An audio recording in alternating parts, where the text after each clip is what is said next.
more you practice, the stronger you get.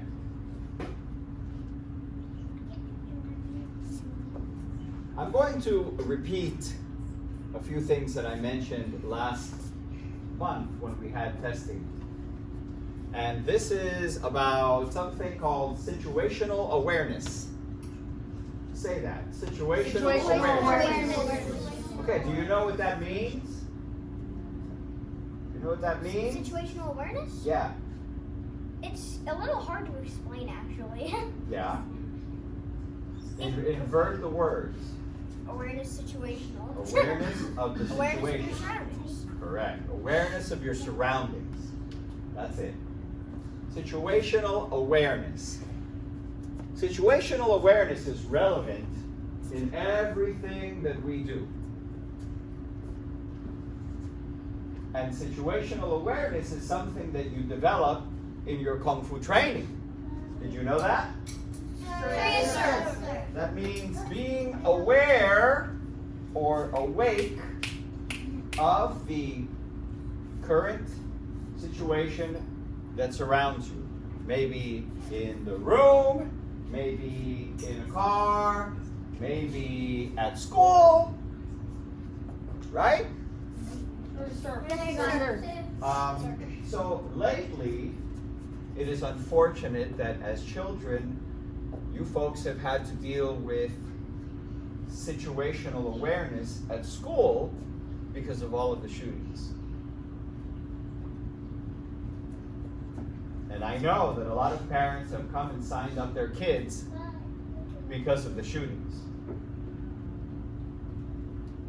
How many of you have had to do drills in school about an active shooter? Good. Good. Good. It's very sad that you have to do that, but it's also obviously very important. You know, about 50, 60, 70 years ago, they used to make the kids do drills in school, but not for active shooters.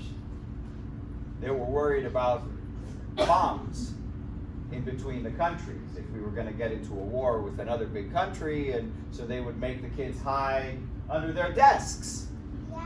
What do they teach you now?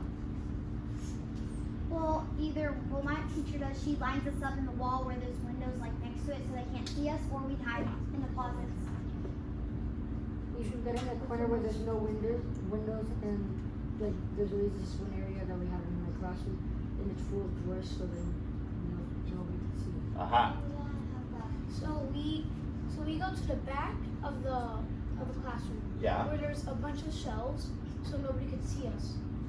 So you go to hide behind the shelves in the back of the And we class. have to put the windows down, so Yeah. if they could see, they won't see us. Right. So, what do you do? We go to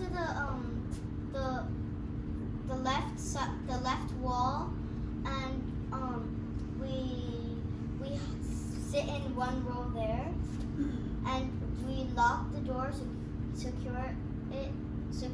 Secure it. Secure Good. it.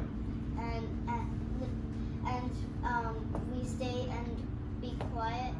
We stay Okay. there and be quiet until Okay. the drills are Good. So I'm glad that you're getting the instructions. So you tell me later. Tell me the rest later so we can finish the conversation. So, can you see how active situations like that can be resolved or at least mitigated through your situational awareness? Because remember that the shootings don't just happen in school. Right now they're happening everywhere. They're happening in school, they're happening in theaters, they're happening in libraries, they're happening in publics, they're happening everywhere. Right? Yes, sir. One of the things that you learn in Kung Fu, as I was saying earlier, is to develop that sense of your surroundings. Correct. Just like when you fight. Just like when you fight, if you get into a fight. Same thing, that's right, same idea. You have to be aware of your opponent, you have to be aware of your guard, you have to be aware of your opponent's abilities. If he knows more, if he's a better fighter than you are, if he's not, if you have the advantage, so on and so forth. You have to have you also have to have an awareness that maybe if you get into a fight and your going at it with somebody, that there's not a second person or a third person that's going to sneak up behind you, right? Yeah. Right. So in Chinese Kung Fu, we learn to develop this sense of awareness, this situational awareness. But there is something else that is relative and plays into this, and it's called intuition. Say intuition. Intuition. Do you ever get a funny feeling sometimes, kind of like you know something right before it's about to happen? Yeah. That's intuition. And sometimes it's just silly. But other times, it's very accurate. And you have to know when to listen to your intuition. Sometimes you might be walking into Publix with your family or your mom or your dad or whatever, right? And maybe you notice somebody else walking into Publix that kind of looks a little shady, right? And maybe you notice that he's got a big bump, in his jacket or in his pocket or whatever it may be, right? All of those things, you need to pay attention to those things. Do not dismiss those things as, oh, it's okay, it's probably nothing, right? A long time ago, that was okay. That course of action is no longer acceptable. You have to be ready, as my master used to say, to act and react. Be the first one to act. You see a situation, move on it.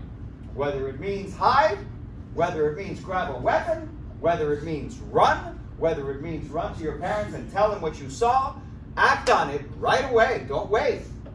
Because the longer you wait, the more danger you could be in. Understand? Yes, sir. Good. Now, also, keep in mind, I don't know if you know this, but I have had to defend myself against a gun in real life. Did you know that? Yes, sir. You heard it before. You heard it before. Yes. And I'll tell you something. It was really, I've had to do it 3 times. Just my luck in my hand. Right? 3 times. 2 times it was an armed robbery. One of them was a carjacking. When they try to steal your car, they come up to your window and they put a gun in the window and they say, get out of the car, and you get out of the car. Well, when I got out of the car, I took his gun and I took one of his eyes. Oh yeah. Yeah, it's not funny. It's not funny. It's gross. It's terrible. Terrible. You never want to hurt somebody. I never really do. You never want, or at least he's going to remember my face for the rest of his life. You never want to hurt somebody if you can avoid it. But sometimes you can't avoid it. And when you can't avoid it, you cannot hesitate. Hesitate means to wait. You see an opportunity, you have a situation to save your life or save somebody else's life, act on it right away. Because if you wait, it might be too late. Understand? Yes, sir. And practice your Kung Fu. Practice, practice, practice. Because look, one thing is to come to class. Another thing is to practice your forms at home. But another thing is to develop your weapons. These are your weapons.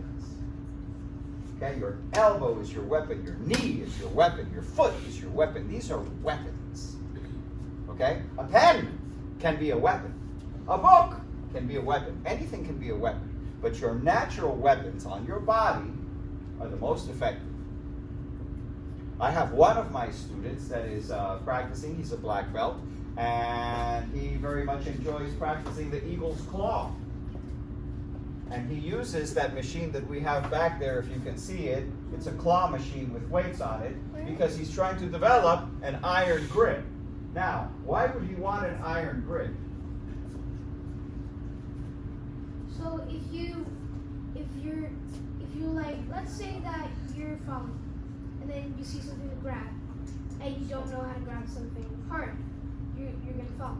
What happens if somebody that's 3 times your size comes over to bully you?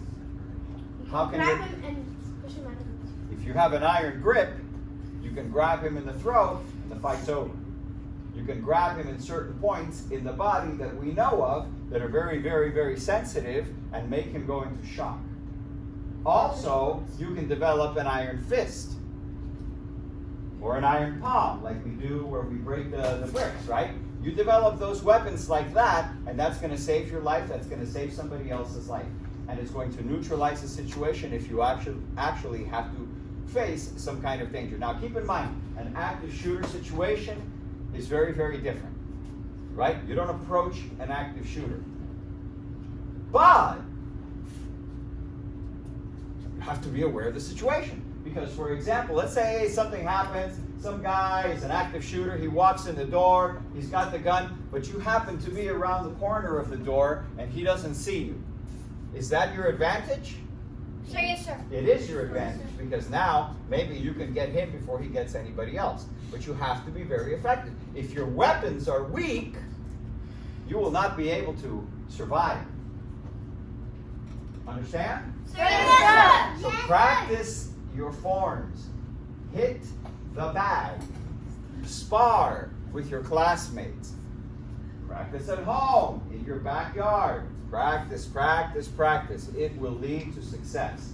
And very, very quickly, I want to give you one little hint that I thought about this week. Because my mom, now she's very nervous to go outside.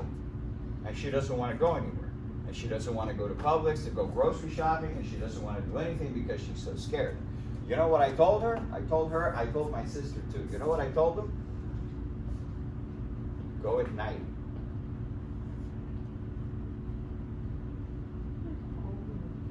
Oh. Go at night. There's less people around. There's less people around. There's less targets around. Do you think an active shooter is going to go to Publix at 9 o'clock at night? No. Of course not. There's nobody to shoot. At day. Daylight where everybody's in the store. They Exactly. Want everybody. Exactly. They want a lot of targets. So keep that in mind. If you have the opportunity, if they have the situation and the chance, right? And you can go do your business at night or, 7 p.m., 8 p.m. You're going to notice if you look into it that most of those situations do not occur late at night. Yes, sir. Mostly it's dark, so it's harder to see. Not just that. They want targets. They want a lot of targets. And if you go at night, Publix is almost empty. Besides, you get the store to yourself.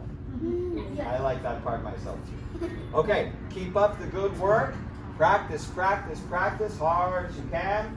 Keep it all up. Keep developing yourself. I see you all growing up so fast. It's wonderful. It's very impressive. And I look forward to seeing you next month for your next promotion. Keep up the good work. All together. Join! Show courtesy. Bow! Congratulations! Let's go.